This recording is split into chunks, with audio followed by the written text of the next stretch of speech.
This right now, she pretty much fits in every comp. Early lane pressure, you scale great, you can fight all in, you could kite back and play more of zoning. That if LGD don't pick it up, as they don't, I'm a little disappointed, Mazel.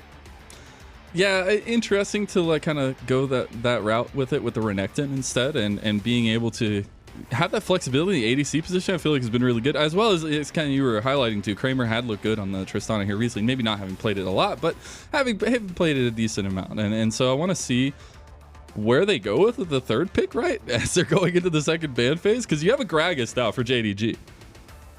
And that's, I wonder where it's going to go, because there actually aren't a lot of options left that realistically can do too well into the Renekton. So I wouldn't be too surprised to see JDG actually just put that one top. It'll neutralize the laning phase. Gragas doesn't have kill pressure on you. Gragas is great at denying dives. You have the body slam. You have the cask once you hit level 6. And I like that JDG also picked up the Kaisa. Their comp is really strong right now, has all in, also has some disengages well to keep the Kaisa safe with the Gragas.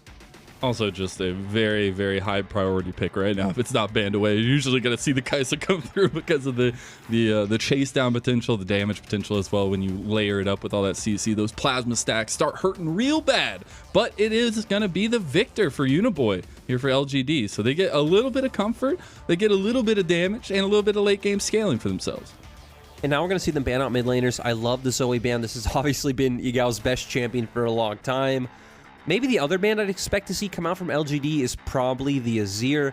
It's been his second most played this split. I don't think Yagao is necessarily, you know, like the best Azir player, but Azir isn't the hardest champion. It's something that all pro competitive mid laners know quite well. It would fit their comp very nicely, giving them another backline threat, especially once you're up against Renekton, Udyr. Just see Emperor's Divide doing so much to keep those off your backline. And I wonder what, I mean, we've already seen the Tristana banned away from JDG. I wonder if we see more of that ADC pool be take away from Kramer, because that Sion is the last ban for LGD, so a little bit of focus towards that top side, maybe a little bit of focus towards that Renekton matchup. But if they could take away some more pool from Kramer, I feel like that's a scary situation for LGD, right? Yeah, I was just about to say, the Xayah is next up on his most played, but the Senna is going to be locked in right now. This is a bit surprising. I kind of expected him to default maybe towards the Aphelios or even the Jinx, even though I don't think Jinx is the best, into the Kaisa pick herself at level 6. Very hard once that all-in comes through, but they are going to pick the Senna. This does signal they are going to play more for the top side of the map. I think we could have guessed that with the Renekton pick regardless, but still, LGD right now do have a pressure point top lane and are setting themselves up well with a lot of scaling. Yes, they are indeed. But speaking of some scaling, Azir comes in for JDG. So going to be a nice pickup there for Yagao, second most played. See what he can do with that towards the later parts of the game. But right now, from what I'm seeing, I see still a heavy focus potentially down towards the bot side for JDG, right? You still have a lot of scaling in mid lane for Azir. You can get him ahead as well. The Rell is going to be huge for that bot lane, right? You're going to have all of the engage you could ever possibly want down there, especially if Kanavi is able to path. And this is why I'm a bit surprised by the Sion ban coming from LGD, right? Because we thought we'd see the Azir in the mid lane. We expected the Gragas to go towards the top side. It feels like JDG have a very bread and butter composition, insanely strong in the 5v5. You have a lot of pressure through bot. Sure, there isn't necessarily any kill pressure, but if they can push out that lane, you have that 3-man roaming death squad that we were talking about. Maybe more of a 2-man roaming death squad, because Yagao is on the Azir. I don't expect him to be making too many plays in the early game. And for the side of LGD, they're going to be playing heavily towards top, which is crazy, Mazel. Yeah. We came into today thinking, okay, JDG, they're going to play through top. LGD, it's going to be through bot. But these compositions set up for the exact opposite. And they also threw us for a little bit of loop here, as we see Garvey is the top lane, I believe, here for LGD. True. So it'll be hyping up that Renekton a little bit more, a little bit of a wild card here going into it. But I really like the double-edged sword here, the double-edged sword potential for LGD, right? You have a lot of damage potential. You have a lot of early game scaling, or at least early game advantage potential there if you can find the right pathings for Quay. And the only worry for me is bot lane, right? You're going with this Senna Tahm Kench. Yes, it's a very safe lane, but you gotta think that the Rell and Kaisa is gonna have a lot to say about that. I don't think that JDG should be able to find any like 2v2 opportunities bot, even like in terms of ganks, unless LGD's bot lane like really overextends, which they shouldn't even be hitting turret against JDG. They should be fine. But I like that you mentioned Garvey. Garvey was a top laner that has been talked about for a long time. Obviously had to swap to bot this split before Kramer came in, but good to see him back on top lane. He's always been an aggressive lane bully player, and now we get to see what he can do up against Zoom. And up against Zoom's Gragas, right? The Renekton Gragas matchup in the top lane is going to be very interesting to me as we do hit the rip. Look at that beautiful horse on your screen. But this is the first game of this best of 3. JDG taking on LGD.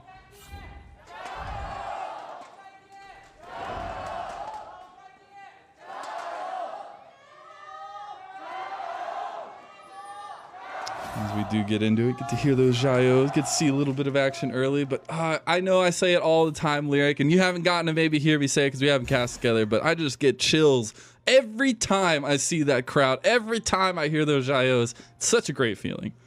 I agree. Whenever they go away, because we lost them at a certain point last year as well, but whenever they come back, I'm always really excited again. Just the energy the fans bring is completely unmatched. And heck, especially LGD are going to need all the cheers and get all the momentum they can get going up against LGD. I like that we're already seeing both junglers start in their bottom side jungles. For LGD especially, I think it's very expected, right? Path up towards your Renekton, set him up for success, as we even see Garvey getting down some early vision onto Kanavi's blue buff. Yeah, just trying to make sure they keep tabs on where Kanavi's looking for. We said that a big part of JDG is Kanavi, right? Is trying to get those leads early, and as a Hecarim, you definitely could do that. I mean, you got 4 legs. You can be everywhere at once if you want to. But not actually. Just take that as a caveat.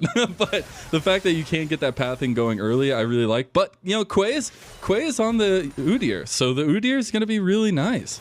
As the pacing for Udyr can just ramp up so quickly, and that's where I really want to keep a very zoomed in spotlight on these junglers and how this early game kind of works out for them.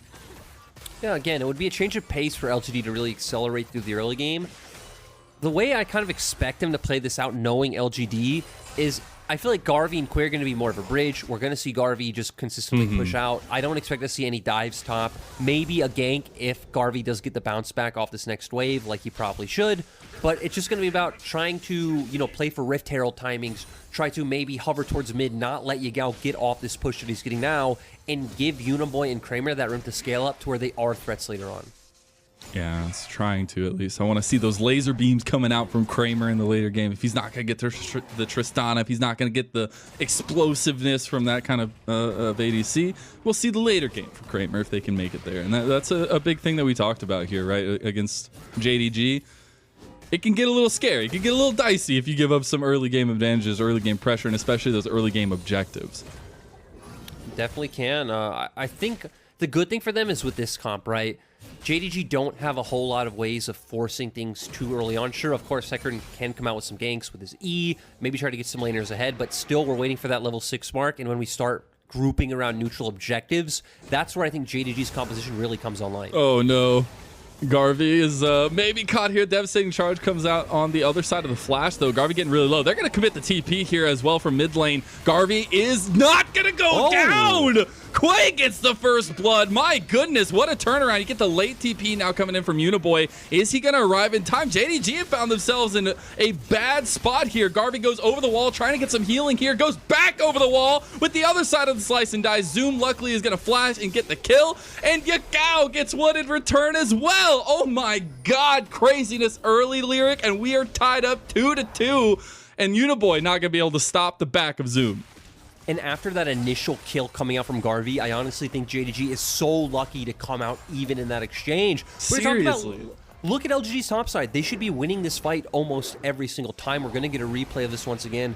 Garvey gets so low. They just keep going. Nice W coming out. But yeah, he stacks up just enough of his rage bar, comes out with a really nice empowered Q, starts walking away. And I like the way that LGD bait this one out a little bit. The TP is already coming through. They get extremely low, but Uniboy's here, keeps walking forward. Yagao tries to flash over the wall to put off the damage, but Garvey, again, playing on a knife's edge, doing it really well. I thought Yagao was dead, but Zoom's like, I am done with these shenanigans, flashes over and takes him down.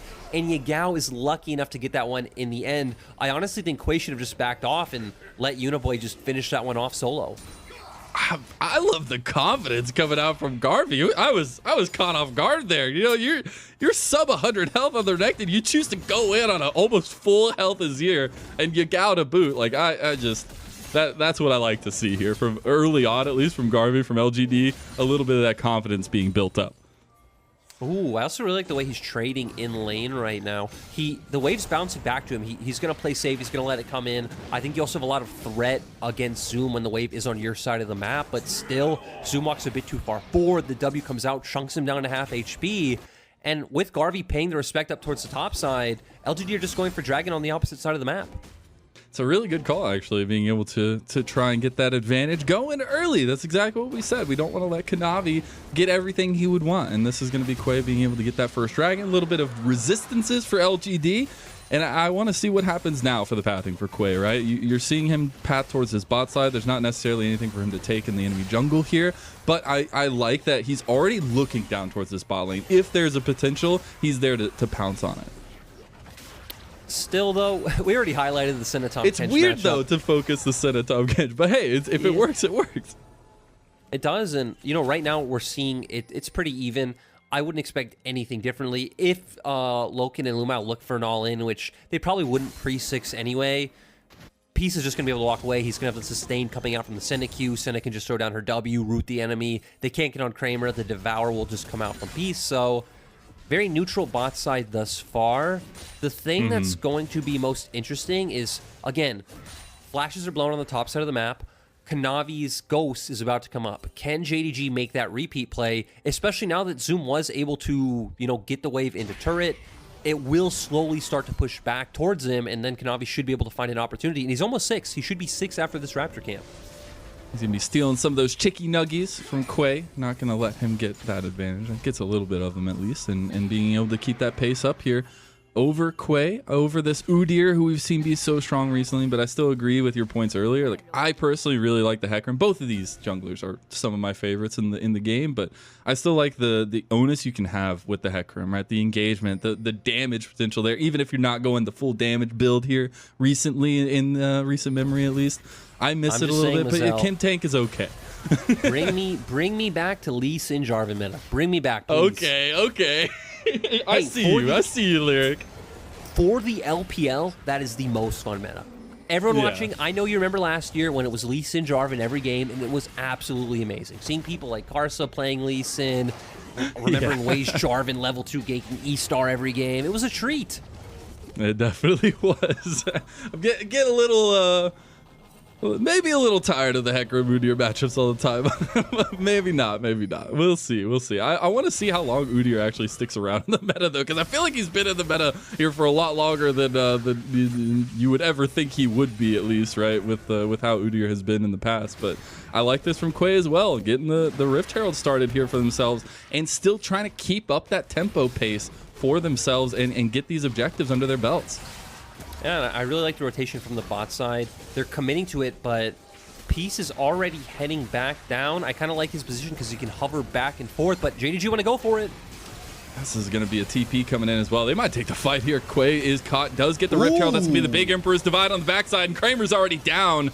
As you do get the slice and dice, Uniboy's just going to be left out all by his lonesome as Peace has to watch his friend die, and that's going to be a quick 2 kills given over to JDG. Yeah, and like, I like the way that LGD started it off because they have their bot lane fully rotate over, but then Peace kind of just hangs around the mid lane realizing, hey, I don't need to be here. If they don't even commit to coming, I could just go catch CS in the bottom side. Goes a bit too far down, and I think JDG capitalized on the perfect moment, especially with the fact that Loken did take TP this game. He knew there was no threat, but Mazel, we might get some more action. Quay is caught, and that's going to be the onslaught of shadows that brings Quay to his knees. Kanavi makes the call, makes the heads-up play, knowing where he was at, and is able to pull away a kill and put back Quay, who has been so good right now in the Udyr in the early game. And this is just JDG punishing mistakes, right? He walks in, he knows where Quay should be, but we're going to go straight back into the replay, and this is good. I wanted to see how Peace, because Peace uses his ultimate here, but doesn't end up in the fight. Amazing Emperor's Divide coming out from Yagao pretty much sets everything up. They're just lining so he just didn't have the distance. Oh, yeah. Huh. And just walks in, isn't able to do anything. Yeah, it looks like he was trying to get in, just got to that top, or the top side of mid's brush right there with the ulti or the Abyssal Voyage. So unfortunately not able to join up in time to save Uniboy, but at least he didn't overcommit there and give another kill over, right? Knowing when to temper back, knowing when to pull back is a very important thing, at least in this series in particular. The thing is, we were having this conversation earlier off broadcast that LGD are the masters of fighting any team. If you just sit there and stare at them for a solid 25 minutes and let them power up, as Garvey's going big, uses the dominance. That casket's going to be really nice, though. Yep. Zoom is prepared. I mean, hey, he's the guy who has all the memes of drinking wine and drinking alcohol about him. You know, you give him this champion, he's going to pop off. Yagao goes in. Oh, man! Uniboy is caught! Uniboy is going to go down here. Quay is here on the backside, though. He could punish Yagao. Yagao's going to flash away. Quay's going to have to run away. Is he actually going to make it, though? You have to be really careful in that situation. Luckily, JDG didn't have the follow-up for him. Quay trying to save his mid laner, but Uniboy down 2 deaths already. Still, though, this is just JDG absolutely abusing LGD. I really like Yagao. Spots the opportunity. Viktor doesn't have his flash. Goes for the all-in with the Streamer Shuffle. Pops him on the other side. Very easy for JDG to clean up that kill. And that's been one of the interesting ways that we've seen Azir evolve this split, where I feel like this split, more than any other in the past, we're seeing a lot more aggressive Azir play coming out. Yeah. And it's nice to see when the average game time in League of Legends keeps going down with the additions of, you know, Dragon Souls, Turret Plating, Rift Herald, that there's still ways to find these later scaling champions to adapt to more early game situations. Just the, I know I'm going to say it again, but the heads up play there, right? Being able to set it up way ahead of time with Kanavi coming in with the devastating charge was really nice. We do get the charge potential here, though. Kanavi goes straight in on the Uniboy. He's going to give him his 3rd death. That is huge for JDG just to continue to dominate this mid lane. That's a double kill for Kanavi. He's 4-1 on the Hecarim. Yeah, you got the Rift Herald charge, but what does it matter, Lyric? And now it's going to continue. We don't stop. The carousel keeps going, as that's the killer instinct coming in for Loken on the backside of Kramer. Gets that kill. Gets the flash out of piece as well. They will not be eating catfish for dinner, as he's able to get out with a couple summoner spells. I'm starting to think that Kanavi took teleport as well, because he is absolutely everywhere on the map. It doesn't matter where LGD are. They clearly never expected. They use Rift Herald mid. They push up just a little bit, get ganked. Uniboy, neutral in his mid lane, once again gets ganked. Topside, Kanavi is just absolutely everywhere. And I don't know how LGD can respond at this point. Like, sure, they can turtle. They can set up a defensive line of wards in their own jungle. Try to just, you know, safely take their camps. But now Yagao is pressure in mid. Zoom doesn't necessarily have push in top, but should be able to answer any movement Garvey has. And just that push from mid lane alone will allow Kanavi to keep looking for these aggressive invades. As we go into the replay, LvMao uses the crash down, but okay, LGD actually just walked back. Yeah, LGD just actually walked back into that one, giving that kill over to Loken. Really nice ultimate getting into the backline. And we're at a 3K gold lead at 13 minutes. Yeah, not even 15 yet. Not even ready to mark that down in their stats book, and it's still growing here. As Kanavi is a monster right now on this Hecarim. You can be anywhere. You can do anything you want necessarily. You just walk in. You have some teammates there potentially. You have Yagao in the mid lane, who is popping off on the Azir sub 15 minutes, which is exactly what you were kind of highlighting too, finding those early game advantages on a late game carry. But I have to say, Kanavi is really putting up with his stats, right? You're getting the 71% KP, being able to have a lot of influence in his games, and he's keeping it up right now at 4-1-3. And he's going to have such an easy time now that through all these skirmishes, through all these like ganks coming out from him and misplays from LGD side, all 3 of your lanes are winning. We're seeing Loken and LvMao getting turret play in the bottom side. Zoom is consistently doing fine in the top half of the map. Oh no! Dive. Oh, Lyric! No! I don't want to watch. I'm closing my eyes. They pull the trigger there onto Kramer. All he wanted was the ward. That's all, Lyric. And they don't let him get it. Mazel, the LGD playoff dream is dying very fast, because if you don't know out there, if LGD loses this series, it's done. The dream is dead. And sure, their schedule was tough. I don't know if anyone really expected them to do it, but we had hope. And hope is all you need to get through the day and to get through your life. But sadly for LGD, I believe Mazel, in the comeback lyric. Take it away. I believe in it. I believe the late game dream. Kramer coming in clutch with the Senna later parts of the game. Yes, I believe it. As we're going to see JDG take a Rift Herald for themselves. This will be now 2 objectives apiece here in terms of dragons, in terms of Rift Heralds for both sides. But JDG get the Rift Herald when they are peaking right now, right? Where they have almost this 5K gold lead. And they're going to find even more with it and have so many pressure tools available to them. Yeah, and I honestly just want to see JDG come off recalls and just, you know, go out to top and bot, push out one wave, just group up to mid, drop Herald down instantly. Using it mid in this situation just makes sense. Mid's already half HP. They have a Viktor, so they have really good wave clear. So again, breaking down turret can be a bit more annoying later on if they don't dedicate the Herald to that. They're going to be able to use that to get complete bot side control, which they're already doing now, and just translate that into the next dragon. Don't look at the left side of the screen, Lyric. Don't. No, it is definitely all in favor of JDG right now, as we're seeing a lot of that old differential come to fruition for them. And there's some, you know, when you're seeing the Kaisa, when you're seeing the Azir at the top of the list with a huge lead, you are definitely setting yourself up for a tall mountain to climb. LGD are still going to look for something, though. We see Quay hovering on the top side of the map, but Yagao's playing respectfully, still has the Q, can dash away at any moment, and yeah, they're not going to find anything. But still, LGD know they need to consciously give up the dragon. There's no way they can fight JDG at this point in the game. Quay still found him after all of that. Yagao goes into the jungle a little bit overzealous there, but he still is going to be able to get out.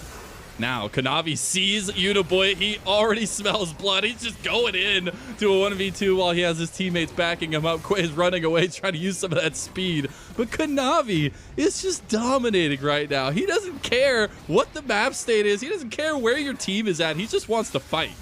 Oh no, this might have been too much for him. Okay, it's gonna be the Onslaught of Shadows out. So big tool used. It's a decently short cooldown though, so we'll see what that kind of leans out to. And the thing is, he just has so many resistances now with this build, right? Turbo Chem Tank, the Winged Moon Plate coming out as well, building up some MR on top of that, has a ton of movement speed. He's just dealing all of this damage with his base damages, which is what's absolutely been insane. Is Garvey looks like he might be caught out. Does have flash, so actually probably okay. Is forced out, but still JDG get the dragon off this one. Oh, Kanavi. This is really rough. The crash down Magnet Storm, the damage from Kanavi as well there. You have the flank here. Double knockback from the body slam of Zoom. They don't have the follow-up right now, though. LvMao's out. Zoom is getting very low, but are they going to catch LGD on the backside of this fight? They do have the blast cone out, so it looks like they will be able to survive for another day, and JDG isn't going to find anything off the back of that except for just more priority in the mid lane. Well, in that fight greatly sets up something I've wanted to talk about for the past few minutes, but just haven't had the time, is that, honestly, not a big fan of Frostfire Gauntlet on Zoom this game. Because, right, you think about the purpose of Frostfire Gauntlet, it's like, okay, once you get on top of an enemy, providing you that sticking power with all those slows to just keep going, but, like, Gragas, you're more of like a combo champion, right? You're more about the playing around your cooldowns, that upfront burst. So I feel like for him, going Turbo Chem Tank and being more of another initiator would have helped him more. And you could even see it in that skirmish because he body slammed forward, he didn't hit anyone, and then he wasn't able to keep going. To where had he had Turbo Chem Tank, right? Pop that active, get in there, get close enough, body slam, throw the cask, and that fight could have been completely different. Definitely could have been, and I want to see how that kind of plays out later on and see if that you get that worth factor from that tankiness, from that ability there. So I have to say though, like as we've been setting this up, as we see this huge gold lead from JDG, we do have the Infernal Dragon on the Rift as well, not for a little bit longer, but going to be looking at that for both teams, because I feel like, you know, with this lead that JDG have, if you continue to give those objectives, you continue to give this Infernal Soul over to a team that's ahead, it gets that much scarier, right? You're already in a scary position. You're already like hanging off the side of the cliff right now. You don't want to get pushed off. I mean, the sad thing for LGD is other than just giving things up and turtling, they only have two other options. One, cheesy brush play. 5 of you stacking a brush, you hope JDG walk into it, but let's be honest. Most likely JDG have no reason to walk into it and you aren't going to get them. Yeah. The other potential play is you can have Kramer and Peace hang out in the mid lane or even add Quay into that equation, have Uniboy off in a side lane, kind of shadowing Garvey, and then 4 or 5 man all in that one side. Sure, JDG will be able to get more on the opposite side of the map, but at least you will be getting something. Because in every other situation, you're just like you're saying, you're just bleeding out.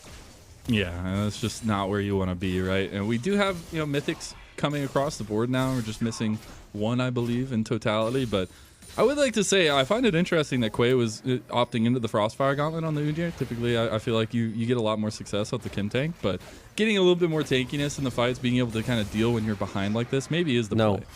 Mazel, I'm glad you bring this up. I'm trying to find it, okay? I'm so glad you bring this up because honestly, I feel like Frostfire and Turbo Chem Tank are two of the most like confusing items that I see players build. I'm like, why are you doing this? Like how we see Sion constantly buy Turbo Chem Tank, and again, you think of like the purpose of Turbo Chem Tank, like being able to actually close the distance and get on your target. Is that Sion's problem? Not really. Maybe Sion would be better off with a Frostfire Gauntlet or a Sunfire Cape. We just made the point about Gragas. You're now bringing up Udyr. It's very strange where, again, I feel like players are missing like the goal where this item would be slightly more efficient. You know, it's not like it's completely game changing, right? It's not like having a Turbo Chem Tank or Frostfire Gauntlet instead of the other one is going to make or break a game, but it would make a slight difference, as we saw with that Zoom engage earlier. Yeah, exactly that. I was actually going to bring that up, and we have 3 Frostfire Gauntlets in this total game, right? We have Beast down there rocking his own gauntlet, so. Hey, maybe we're just gonna go to a place where we get 10 Frostfires. I'm hoping we'll go to tank ADC meta. That would be a very interesting meta to see. Honestly, I'm all for it. LvMao just goes over the wall with the blast code and uses the magnet storm. He's very low. I was gonna say you're gonna trade over a kill on this one. Kanavi's still here. The Dawning Shadow comes out, really nice damage there. Oh my god, the Emperor's Divide from Yagao. He is caught. He is gonna be going down. Oh no, he flashes away from Kramer. Okay, a little bit of a flex there from JDG. They get LvMao that goes over the wall, and LGD actually punishes them for it. I was going to say, I don't know if caught would be the right word to use in that situation where JDG just like hand deliver them these kills, or JDG is clearly like, okay guys, this game is over. We are so far ahead. Let's go for it. Let's push our limits and see like how much we can actually take. Are we strong enough to now just outright 5v5 dive them under turret? The answer is no. LGD do have a lot of survivability tools. We're going to see this the flex though into the ultimate, but instantly gets locked down by numerous members of LGD. A ton of CC coming out as well. And again, there's the annoyance of Senna Tahm Kench, right? The eat comes out, all of the healing coming out from Kramer as well. Sure, Yagao gets away, but had to expend a flash to do so. But in the grander scheme of the game, it means very little. This dragon, still JDG's. Yeah. If JDG want to turn towards Baron, it's all theirs. If JDG wants any part of the map with wards, or they want any of Quay's jungle, it is all theirs. LGD, right now, have nothing. Yeah, it's a bit of an unfortunate mark in the game, right? When you are just circling that 8,000 gold differential, and you're trying to find options for yourself on the map for LGD, and it's really hard because every time you step up, you've got a charging horse in your face. You've got the entire team composition for JDG roaming around together at this point and just cementing their leads, right? They have that 3rd dragon now. They're on Soul Point. That means that LGD is on the back foot. That means that they pretty much have to fight that next dragon, because if you just give over that 3rd Infernal Drake, first of all, it's a lot of stats to bolster up JDG, but second of all, you get that extra damage bonus on there, and your health bars are just not going to be able to handle it. Sorry, Mazel. I'm just so blown away. Okay, no engage comes through by items this game because Garvey's buying a Chempunk Chainsword. Second item, baby. You look across at JDG's comp, and you're just like, okay, Gragas passive, Hecarim. It's all for Kanavi. That's all we're going to say. It's just, you know, try to stop him from snowballing the game even more. The problem is, right, that it's like, does having Grievous Runes really give you the ability to kill Kanavi, or does killing Kanavi even keep you in this game? I feel like making his way towards that typical Stenarix gauge, getting more survivability on himself, and then if you are playing the long game of waiting and scaling it out, just letting Uniboy and Kramer get their items, and you just working up to being the best meat shield that you can be. And for me, the biggest thing is the flanks for Renektons, right? Yep. Being able to get the dominance pop, getting that rage bar filled up, and just having mayhem ensue on the back line, trying to get onto Loken, trying to get onto Yagao, trying to get on these pieces that really matter. And yes, you can focus Kanavi, you can try and do that, but I agree with your point. Like, does that really change the game for you? I think you got to focus the Kaisa and the Azir, who are popping off right now. Yep. I agree. That's what you always got to look at. Like, is this going to change the state of the game? Is it going to change the state of the map, or like how the game progresses going forward? And no, it's actually just going to make it so when these team fights do happen, you are still just going to get popped. And in one item, when maybe you could have been a durable tank in front line, you just set yourself behind. But let's see if JDG can get this turn off. They have really good turn potential with Rell and Gragas, but hey, they don't even need to. I thought the laser beam might do it for Uniboy, but it doesn't. Now I want to see if JDG want to follow this up, right? They're chasing. They want to potentially go for it, Just look at that, the Kaisa Cupid's W, and it's already 25% of his HP. It doesn't feel good, man. It does not feel good as the second tier tower in the mid lane is just going to go down against LGD, and they're pushing this inhib tower. I wonder if they... Yeah, I was going to say, when are we just going to see the flash in for LvMao? It goes in, the damage is there. Loken's on the back line. They've switched spots. They're defending the base right now, and LGD can't do anything about it. This is just going to be the ace, and that should just be the game. JDG come out swinging. And it's nice to see them gaining this momentum heading towards playoff. Kanavi especially, great performance. Oh my goodness, he TPs in. He also just ults. Kanavi ults there just to give a little bit of that confidence booster. And I have to say, Lyric, we set this series up. We set up how LGD could find a way in, how they could find success, but JDG just say no way, Jose. Let's be honest, Mazel. We were the best LGD salesman there could be. People coming in are like, what are these guys talking about? How can LGD win? And, you know, they were very much proved right with this game one. But, you know, there's always hope. You know, LGD might have lost to OMG last week, but they did beat Rear Adam the series before that. There's always hope, but in that game one, there was no hope, especially after that Rift Herald fight, right? We see JDG come out, amazing play from Yagao with the Emperor's Divide. They're just able to burst out, I think it was 2 members at the time. They're instantly ahead. Yagao's now winning mid lane. They start putting resources in the bot. Bot lane starts picking up and winning. They're taking turret plates down. And now it's like the game is unplayable for Quay. Now all of his lanes are losing. Your Renekton isn't going to be able to do much. Gragas also has some kills. He's neutralizing that matchup. And it's like, okay, what do you do now? You know, you have a Viktor in the mid lane. You have a Senna bot side, and you're behind. Well, and I feel like the focus there onto mid lane, onto Uniboy, they got him down 3 deaths early on. And yes, you were able to get a kill early in that top kerfuffle, whatever happened up there. And that's where I love that you talked about Quay a little bit, because I felt like he was set up for success on the Udyr, getting a little bit of early advantage, trying to like keep JDG within the chaos that was that early game, but it just didn't transition anything. And seeing that focus, as I was saying, onto that mid lane from Kanavi, from Yagao, and being able to shut down Uniboy, this star piece that needs to be successful for LGD, like that was the biggest thing. It was just really, really sad, right? Where they draft this Udyr Renekton. It's like, okay, this is going to be your pressure point. This is where you're going to play around. We saw it early on, but then when they rotate over for the Herald, you start seeing the problems with having Senna, Tahm, Kench, Viktor in your early game and opting to fight for Rift Heralds. But it's like, you need to fight for Rift Herald, right? Because you're drafting this strong top side. You need to play through it. If you don't, your top side is just going to quickly become useless. And JDG will have way more advantages in the mid game to find advantages in you, so you won't even get the opportunity for Viktor or Senna to come online anyway. So it feels like LGD kind of put themselves in a bad position by draft, and also just how they executed. Yeah, and you can just see that gold graph, the gold differential, 14,000 there in the end, and that's where I want to see the mindset change for LGD, right? I would love to see a little bit more priority there given to Kramer, trying to give him something other than the Senna maybe. I think it was interesting if you can get to the later game, but as we see, you can't do that against JDG. Kanavi's pathing is just too in your face, too good to be able to sit back and hope that you can make it to those late game team fights, even if, you know, that's been a big strength for them. They need to switch that up. They need to kind of try to bring it to JDG, or this is just going to be a quick 2-0. Yeah, they definitely got to fix that going into the next game. Hopefully, we do see some adjustments. I'm hoping so, as we are going to send it to a little break while we do get ready for that second game. But on the other side, game 2 of JDG versus